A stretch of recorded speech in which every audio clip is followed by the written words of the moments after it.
ஐக்கிய அரபு அமீரகத்தில் கடந்த சில நாட்களாக புழுதி புயல் வீசி வருகிறது. இது பற்றிய கூடுதல் தகவல்களை தருகிறார் நமது துபை செய்தியாளர் நிவேதிதா.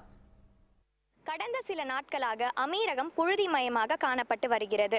நாட்டின் தெற்கு மற்றும் கிழக்கு பகுதிகளில் ஏற்பட்டுள்ள வெப்ப சுழற்சியின் காரணமாக இந்த புழுதி மண்டலம் ஏற்பட்டுள்ளதாக வானிலை ஆராய்ச்சியாளர்கள் தெரிவித்துள்ளனர். இதன் காரணமாக துபாய் மற்றும் ஷார்ஜா நகரங்களில் வானுயர்ந்த கட்டடங்களையும் மூடும் அளவிற்கு புழுதி காற்று வீசியுள்ளது. துபாய் பைபாஸ் சாலை, அதாவது எமிரேட்ஸ் சாலையில் கடுமையான போக்குவரத்து நெரிசலும் ஏற்பட்டுள்ளது. வாகனம் ஓட்டுபவர்களுக்கு முன்னே செல்லும் வாகனம் கூட தெரியாத அளவிற்கு புழுதி காற்று வீசுகிறது. தரையிலிருந்து 100 மீட்டர் அளவு உயரத்திற்கு புழுதி மண்டலம் சூழ்ந்து குப்பைகள் பறந்து வாகன நெரிசல்களை ஏற்பட்டுள்ளது. இதன் காரணமாக சாலை விபத்துகள் ஏற்படாமல் இருக்க துபாய் அரசு பல எச்சரிக்கை நடவடிக்கைகளை ஏற்படுத்தி வருகிறது. அதே சமயம் வாகனம் ஓட்டுபவர்களையும் பாதுகாப்பாக பயணம் செல்லுமாறும் எச்சரிக்கை விடுத்துள்ளது. இந்த வெப்ப சுழற்சியின் காரணமாக பரவலாக ஒரு சில நாட்களுக்கு மழை பெய்யும் வாய்ப்புகளும் இருப்பதாக வானிலை ஆராய்ச்சியாளர்கள் தெரிவித்துள்ளனர்.